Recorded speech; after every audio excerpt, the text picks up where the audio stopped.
Hello guys, we're going to be talking about Magic the Gathering Arena.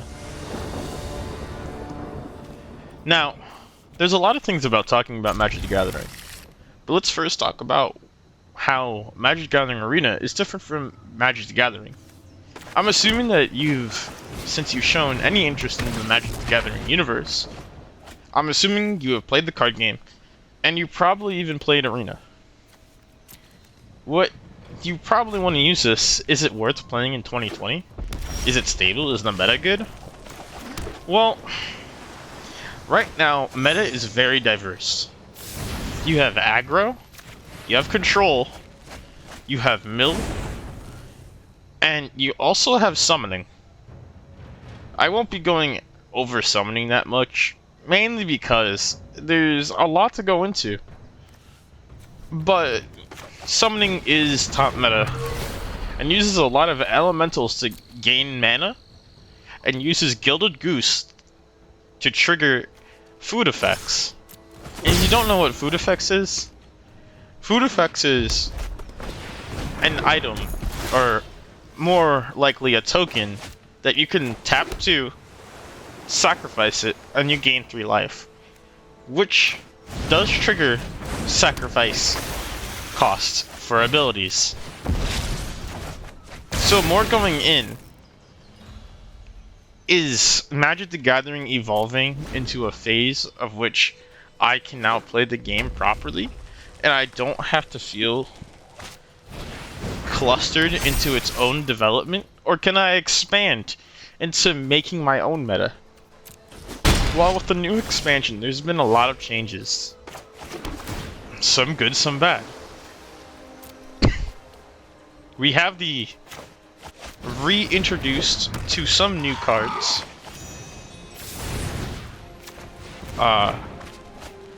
And we haven't seen much reprints of this set. When the set was first announced, I thought there was going to be a lot more reprints because of events that Magic the Gathering Arena was hosting. But unfortunately, we got no reprints that I know of that is notable, to say the least. There's no Time Walk, there is no Black Lotus, there is no Mox. Those are the only ones that I truly care about when it comes to reprinting. Because there's no way they're gonna reprint it. And because of the event that just recently happened, where you were able to play with the new set with these cards, it kind of put me Debbie Downer. And I wonder if it's just me or other people are feeling this way too. And I'm sure because of this event and basically the misunderstanding between the audience and the devs, I'm sure that some audience members are disappointed in skipping out in this expansion until further notice. Now, is it worth playing in 2020? Magic the Gathering is not a year-based game. And this is probably going to be the first Magic the Gathering Arena review and the last Magic the Gathering Arena review. Mainly because it's always evolving and it's not worth making a video every single time a new expansion comes out. The game is perfect how it is. And it will always be perfect. Because standard meta is always evolving and creating new fun ways to play the game. Now, unless Wizards of the Coast changes their mind and adds a new formula to the game, like EDH, aka Commander, or anything extravagant that is worth talking about, for right now, it is just standard. And their own hybrid of Legacy, which is just last block, which is just an additional 4 sets, which is not a lot.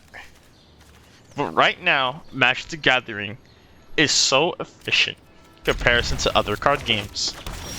For Hearthstone, it is such a developed grind You are not learning anything. You're not expanding on yourself. You're not learning the game by grinding.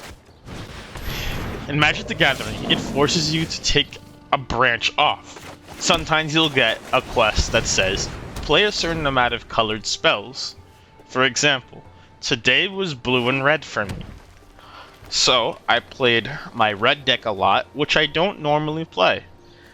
My normal colors are black and green. And then after that, as you see in the video, I'm playing a blue deck, which is my traditional mill deck if I need to play blue. This kind of makes you take a break from your normal deck and competitivity and try to rethink. Which is a very good thing once you're going for the grind of competitivity. Mainly because you now know what competitive decks are and how they function, which gives you a better advantage than someone who does not know the advantage of your deck. On turn 2, 90% of the time, I have seen the deck before. It is a really great way to understanding what is competitive and what is not competitive. If you haven't seen it before, it's probably none of the top 5% used. And top 5 used is like the least amount of being competitive. There must be a percentage there over 5 to make it competitive. Now, there is some things that I honestly think that need worked. For one thing, ultra-wide monitor support is not a thing. I don't think it will ever be a thing. And it needs to be. I do not think that Wizards of the Coast is looking at my video. Especially since this is a new channel and it's slowly developing. Geez, 90% of the reviews that I make now, or going to make I should say, are just meme reviews that are slightly serious with a twist of tone. But Magic the Gathering is kind of different.